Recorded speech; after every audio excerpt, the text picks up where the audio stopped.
like to begin this talk by dedicating it to Sir Ken Robinson, a friend and fellow speaker who passed away last year. Those of you familiar with TED Talks will know the name Ken Robinson because he gave a talk in 2006, which remains one of the most watched TED Talks of all time.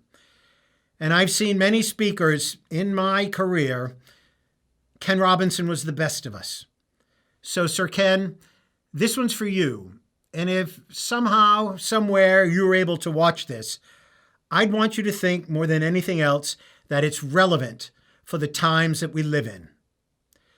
And certainly relevant for the times we live in is the focus of this event, which is the future of relationships. And can I just say that the relationship that's most important to all of us right now is our relationship with the truth. And without the truth, there is no trust. And without trust, every relationship eventually will fall apart. And I want you to take this personally, because this is a talk about you. And I want you to think about the most important relationship in your life. Most likely it's your husband, your wife, or your partner. And I'll make a prediction. The day that trust disappears, it's over. It's over. Or it will be over. And it's already happened to some of you watching this. And the thing is, trust is so precious because it's so fragile, just like any important relationship. So trust where and in what? Well, trust at home with the people we love the most. Trust in the workplace, in the schoolroom, in the boardroom. Trust on the internet, on radio, on television. Trust in local government and regional government. Trust in national government. Trust in the facts. Trust in science. Trust in vaccines. Trust in election results. Trust in telling the truth. And the truth can hurt, but lies can kill. And there are many big lies right now doing great harm. Big lies that are killing people. Big lies like COVID is a hoax. That's killing people right now. Or that climate change is a hoax. It's killing people right now. Or that this election was rigged. This election was not rigged. Donald Trump lost this election because people didn't trust him.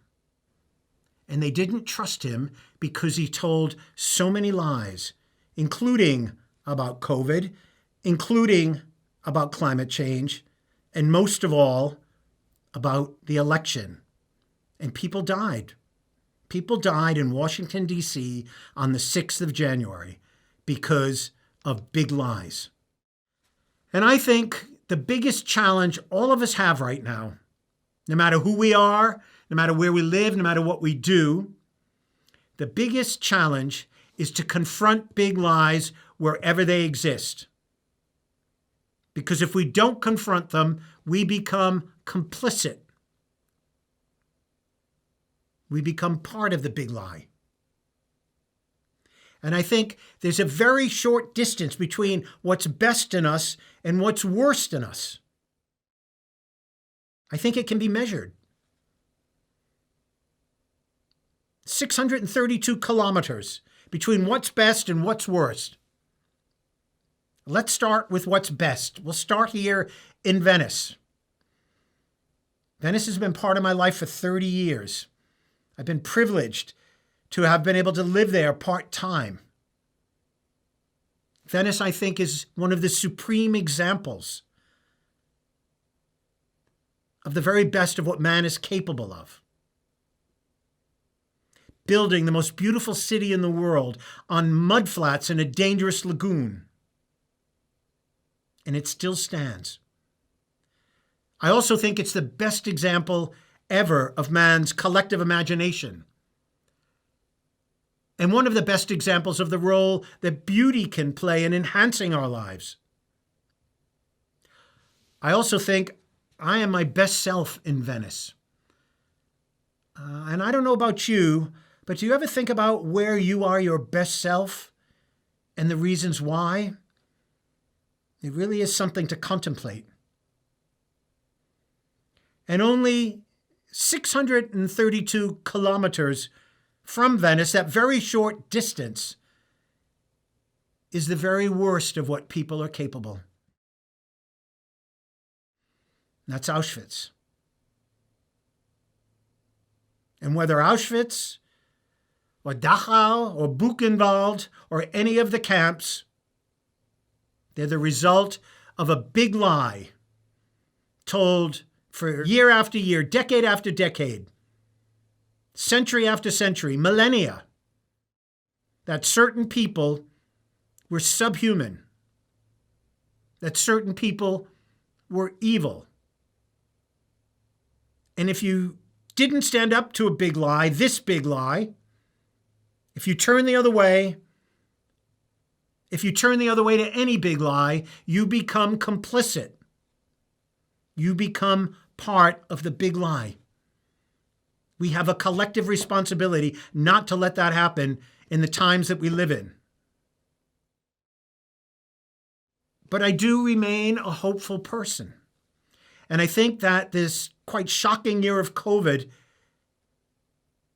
has in many places brought out our better angels, where people have reached out to help each other. COVID has been a pandemic of many things, but as much as anything, it's a pandemic of loneliness.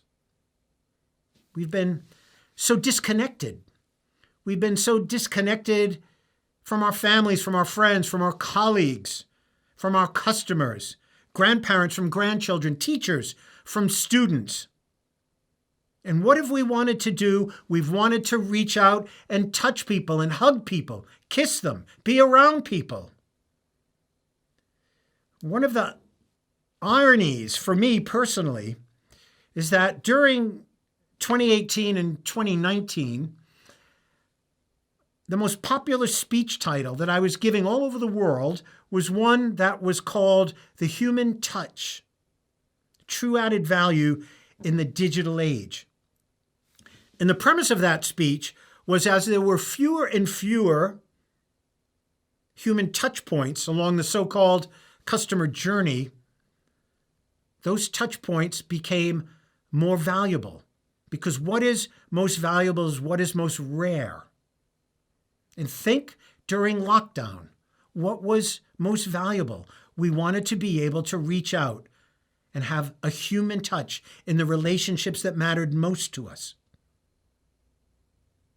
And as much as we needed technology surrounding us, as much as we could get, this year of COVID has reminded us that relationships are a human thing.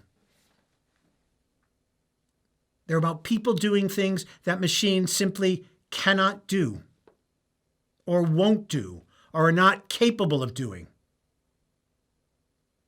Yes, we want to surround ourselves with machines and technology that do more and more, including this machine, the lovely Alexa, and other machines like her. They know a lot about us, but you know what? They don't care about us. And if your children have a better relationship with Alexa than they do with their friends or with you, that is a problem. Or if you have a better relationship with Alexa than you do with your husband or wife, that is a problem. There's been a lot of change this year, hasn't there? But whilst that change has rather enveloped us, certain things haven't changed. They've been reinforced, and we've wanted them to remain the same. This novel, The Leopard, is the most famous Italian novel, many people believe, of the 20th century. In Italian, Il Gatto Pardo, And there's a famous line you might be familiar with. It might be the most clever, counterintuitive line of all time. Everything has to change so everything can remain the same. Everything has changed. But what we want to remain are the things and relationships, the people that matter most to us. We want to reach out to them.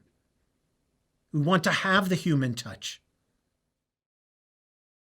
And we want to understand that in these relationships, without the truth, there simply is no trust. And without trust, all relationships eventually will wither and die. So I compel you, after watching this, as a result of watching this, if you're going to take one thing away, one action, when there are big lies, confront them. Don't turn away. Don't be complicit. That is our collective responsibility right now.